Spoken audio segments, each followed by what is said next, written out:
Con su autorización, señoría, comparece la defensa técnica de Carlos M. para pronunciarse respecto del dictamen pericial emitido por el doctor Soto. La posición de esta defensa no es desacreditar la labor pericial en sí misma, sino señalar de manera técnica y responsable que el dictamen presentado no cumple con los estándares mínimos de la psicología forense aplicada al ámbito judicial, lo que compromete su valor probatorio.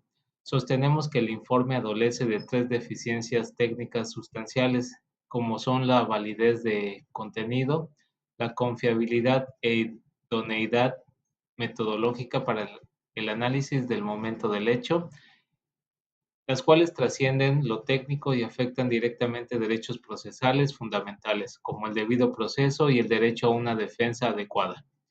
Nuestra tesis es clara: puede determinar la imputabilidad de una persona con base en instrumentos que no evalúan el fenómeno jurídico que se pretende esclarecer. Señoría, la primera debilidad es la falta de validez de contenido. Significa que las herramientas utilizadas no abarcan los elementos esenciales del fenómeno que se pretende evaluar, que en este caso es la imputabilidad penal. La capacidad de comprender la ilicitud del acto, la capacidad de conducirse conforme a esa comprensión, ni el estado mental específico al momento de los hechos. Desde la psicopatología forense, esto es un error crítico porque se sustituye el análisis del fenómeno jurídico por mediciones generales de personalidad e inteligencia como son el MMPI-2 y el test de Raven. Por lo tanto, señoría, se vulnera el debido proceso, ya que se introduce el juicio una prueba que no corresponde a la cuestión que el órgano jurisdiccional necesita resolver, generando un riesgo de decisión basada en evidencia impertinente.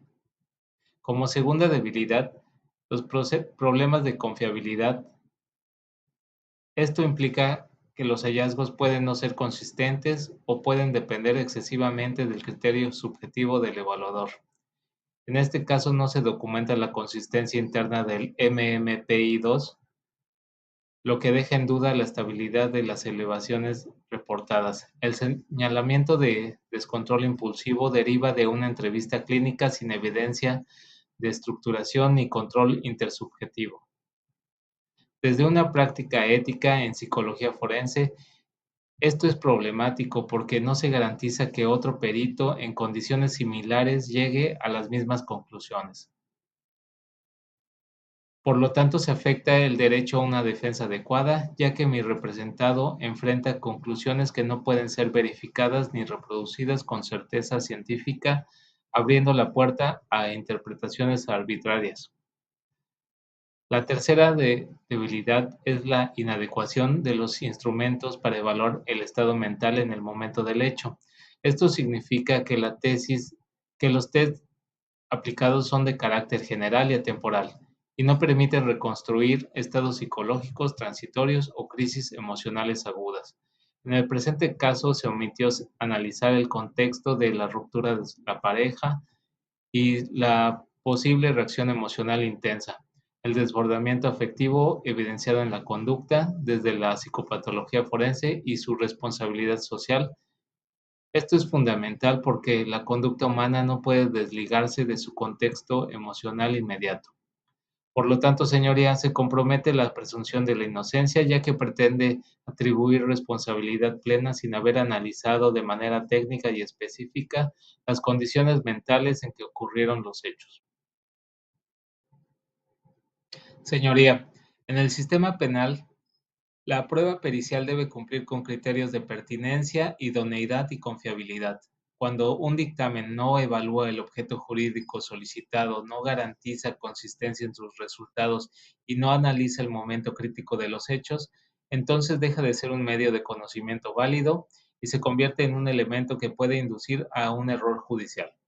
Desde la perspectiva ética y profesional en el ámbito forense, y el perito tiene la obligación de aportar conocimiento científico útil al proceso, no de sustituirlo con aproximaciones generales. Aceptar este dictamen sin cuestionamiento implicaría normalizar prácticas periciales insuficientes, con consecuencias no solo para este caso, sino para la confianza en el sistema de justicia.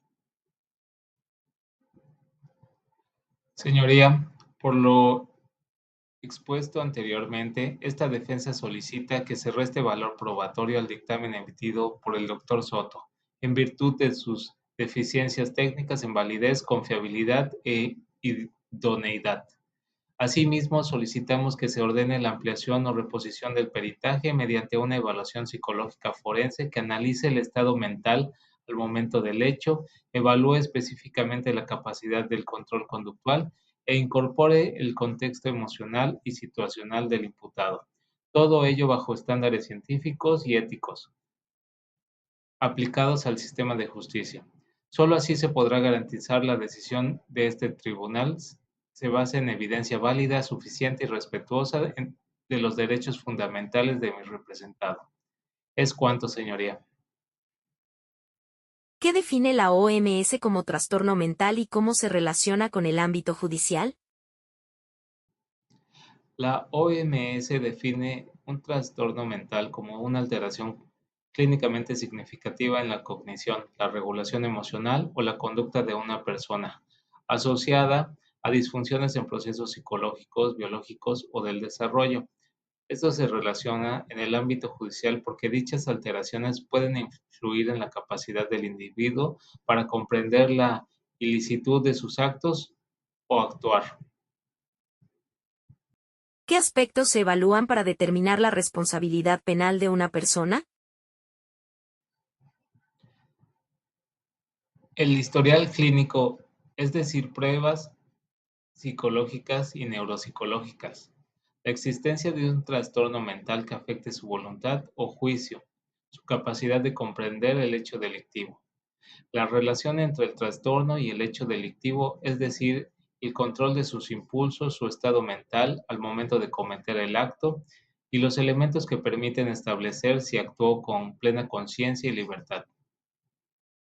Además, las técnicas de detección de simulación o exageración de los síntomas. ¿Cuál es la diferencia entre un diagnóstico clínico y un diagnóstico forense en el ámbito judicial? ¿Y por qué es relevante para determinar la imputabilidad de una persona? La diferencia entre un diagnóstico clínico y uno forense radica en su finalidad, ya que el diagnóstico clínico busca identificar y tratar un trastorno en beneficio del paciente, mientras que el diagnóstico forense se realiza dentro del ámbito judicial para analizar cómo ese trastorno influyó en la conducta delictiva y determinar la imputabilidad de la persona, siendo relevante porque de ello depende si puede ser considerado legalmente responsable o no. ¿Cómo crees que el conocimiento sobre psicopatología forense puede aplicarse en tu comunidad para prevenir delitos relacionados con trastornos mentales?